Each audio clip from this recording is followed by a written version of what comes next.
let me just say, we are not going to be talking anymore. I'm not going to make a promise, but as of right now, I will say I do not see in the future me talking or criticizing Barack Hussein Obama again. Hallelujah.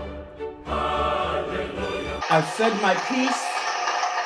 I've said my fill. So I've turned my focus on a couple of other things. The first thing I focused my attention on is Donald Trump, of course. Number two thing I focused my attention on is Rahm Emanuel. He is the mayor of Chicago. What do I have? What is it that's such a stickler for me in Chicago? Well, I'll tell you what bothers me about Chicago so much. Chicago, most of those people that are dying are black and brown people who look exactly like me. So that bothers me to know that almost 800 of people who look like me died in homicide in Chicago, and not so much as anybody cares. If there was any city in the world, any city where nearly 800 white people died, was killed, it would be an international incident. So that's why it bothers me. Someone asked me, are you from Chicago? And I was like, that has to be the dumbest question in the world. What does it matter if I'm from Chicago or not? If I'm not from Chicago, I shouldn't care. If someone got raped in another state, I should say, oh, well, I'm not from there. It's not my business. Martin Luther King said, an injustice anywhere is a threat to injustice everywhere. So yes, that bothers me, it annoys me, and it gets on my nerves, and I'm tired of seeing black and brown people dying, especially at the hands of themselves. So yes, I got something for Donald Trump. I got something for the mayor of Chicago, and that's Rahm Emanuel. And I also have something for a certain city councilor in the city of Worcester. Yeah, I think it's about to be on and popping. Oh, what the heck. Let's get on to the city of Worcester. As I have said, and I have said this more than once, I ain't scared of you mother fathers. We are here some 9 months before the election time, and I'm pretty sure within those 9 months, things are going to get about as tense as they were 3 months ago. When Trump was going against Hillary, tension was at its height, and you think to yourself, oh, it's never going to get tense like that again. And then you realize we are voting for city council. Everybody's running for election this year. Every 2 years. So it's election time, baby. It's go time. Let's go. Grab somebody. It's go time. Here's my message to all you liberals, and to all you Democrats out there in the city of Worcester, in my city, all you liberals, all you Democrats, batten down the hatches because Michael Gaffney is coming for you. Oh yeah, he's coming. Listen, y'all are in some trouble. Like, y'all better have something organized and something together because he is coming for you. He's already started his campaign of making other city councilors look bad, like Soraya Rivera. He made her, if you believe the things that he said, he's made her look kind of bad. And now he's turning his attention to Joe Petty. And he's using the same platforms President Trump is using. The same exact platforms. Matter of fact, Gaffney is eerily similar to Donald Trump in a lot of ways. He takes credit for everything good that happens in Worcester. If you first off, like his YouTube shows, Cheers Worcester. Whether you like the man, whether you agree with his policies, whether you disagree with his policies, he has brilliantly used YouTube as a platform to get his message out there, and he is doing it like a boss. He does his videos by starting by like mixing drinks and today I'm gonna teach you how to make a martini. Today you're just gonna take things. You take things and you put them in cups and you mix them up and you do your martini. And then I want to talk about how bad Soraya Rivera is. She's a horrible city councilor. She's terrible for the city of Worcester, and I'm going to make sure that I get her out of that seat by this coming November. But then you take the martini and you put an olive on it, and he does his show just like that. Just like that, same thing. So you're listening to the ingredients, and then he's throwing in. Listen, you can tell he's a lawyer because he's getting all of his stuff off. The lawyer in him shines when he's trying to tell these things about Cheers Worcester. But he is definitely like a lawyer, taking credit for everything and blaming everybody else for everything that goes bad in the city. Is it really his fault? It depends. Gaffney, he has issues with the inner city, right? Namely minority groups. We already know his crusade against Mosaic. That 2 years ago, a year ago, that was like well documented. No need to really get into it anymore. But even when there's a group out there, right? A minority group called the Men of Color Think Tank. And they had a candidate forum in the park. And they sent out invitations to every city council, member of city council, and everybody who was running. Juan Gomez showed up. Soraya Rivera showed up. Hey. Soraya Rivera showed up. Bad. Stop it. Even Connie Lukes showed up.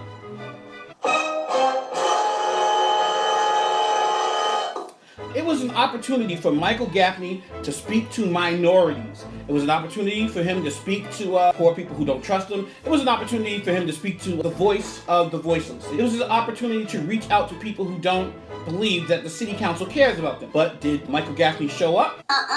Nope, he surely did not. No, did not show up at all. He went to some other place where uppity people were, and it was another event. I remember I forgot what the event was, but he doesn't show up to little events like that. He shows up to events where people, where, if you got money and you can, my campaign and cost money to run, and they have it, things like that. Cheers. But he didn't want to show up to where the people were. So you people who have no voice in the city, you better make sure you vote this November, or you're going to continue to be ignored. That's just the way it's going to be. But don't ever tell Michael Gaffney that he does not care about minorities. You cannot, because he will post the one black friend that he has in this universe out as his card-carrying proof that he's for the people, yo. Michael Gaffney's for the people, yo, and that person is Mespin. Anytime someone accuses Michael Gaffney of being racist or not caring about black people, here comes Mespin. Mespin will die for Michael Gaffney. I don't know why, but he will. He is just like Trump. I'm telling you, a lot of his things that he say sound eerily similar to Donald Trump. He's the poster boy for gentrification and for making the value go up in the city, which I don't have a problem with, by the way. I don't have a problem with value going up in the city. The city, you always want your city to be the place to be. And you have to, to make the city attractive to people from the outside. But never at the expense of the poor people. I am not for that. I am against it. It's one thing to say yeah, we're here for the people. I'm here for the betterment of the city. But you have to remember that poor people are part of the city. Minorities are part of the city, and people of color are part of the city as well. Michael Gaffney, if all this gentrification and this stuff, this redlining comes through, what will we do with the people, with the poor people?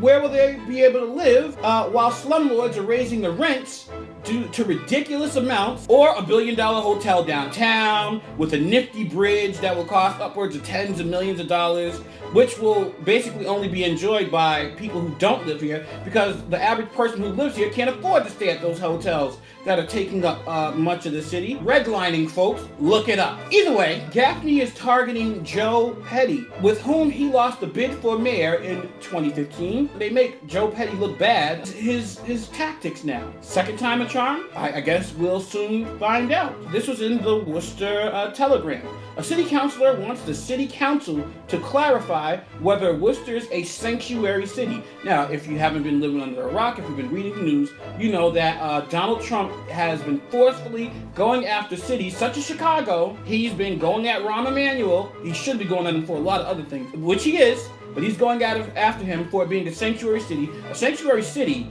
is where an illegal immigrant can stay, and the city will not use its resources to send that immigrant back to their country or send them out of the country. They have safe haven in the city. So after it's been the headlines of Donald Trump threatening every sanctuary city or so-called sanctuary city, Michael Gaffney said, let me look into this and see what Worcester's about. City councilor wants the city council to clarify whether Worcester is a sanctuary city. Saying the city's position is ambiguous, Councilor at Large Michael T. Gaffney filed a resolution for Tuesday night's city council meeting seeking clarification. The resolution states our city council supports federal law and does not join other communities in declaring themselves sanctuary city. We will always be welcoming of new immigrants and refugees to our city, but only to those who follow our laws. Mr. Gaffney emphasized that his resolution is not an order that seeks to change existing policies in Worcester or to implement new ones. Rather, he said, it's simply meant to have his colleagues go on the record for the issue. Basically, what he wants is he wants someone to dare say, yes, this is a sanctuary city, so he can turn into Trump and say, you are bad for the city, you should be ashamed of yourself, immigrants can murder and do what they want and they come here and you're not going to do anything about it. This is the stick, this is the setup. So he's basically drawing the line in the sand, and he's forcing the city councilors to say what side you're going to be on. Mr. Gaffney said he was prompted to file the resolution because Mayor Joseph Petty repeatedly has indicated that while Worcester is not labeled a sanctuary city, the Worcester Police Department does not enforce federal immigration laws, nor do its officers inquire about the immigration status of people arrested for minor offenses. The councilor said that very much sounds like a sanctuary city to him.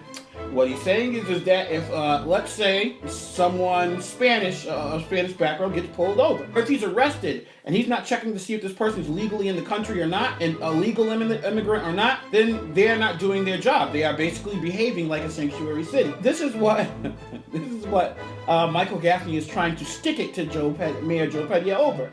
He's trying to make Joe Petty say that this is a sanctuary city, and if not, he's going to accuse him of saying it's a sanctuary city. So those who think like Donald Trump, the most powerful man in the world right now, will have a huge problem with him. This is his tactic. This is his what he's trying to do, and there it is. Mayor Petty is basically saying he will not enforce federal law, Mr. Gaffney said. He says we are not a sanctuary city, but his words contradict that claim. To me, if you are not enforcing the federal laws, it sounds like you are a sanctuary city. So I hope you guys are gearing up and preparing for this fall, liberals and Democrats, because if you're afraid of Donald Trump's leadership so far, and in this 27 days, listen, I'm not gonna lie, I am shook. Even like this, other places are shook too. The doomsday clock. They put the doomsday clock time back. The first time in 50-something years, because they're so afraid of Donald Trump. They said, look, man, this place is doomed. That's how bad it is. But if you fear Donald Trump's policies, and you fear a lot of the stuff he's saying, I've seen very little in Michael Gaffney that is any different. If you're happy with Donald Trump, you have nothing to worry about. I just hope you can afford everything that you are okay with, because if you are okay with Donald Trump and you are okay with Michael Gaffney, it's going to cost. Be right back on the 1, 2, 3, 4, 1, 2, 3, 5, 1, 2, 4, 5 o'clock shadow.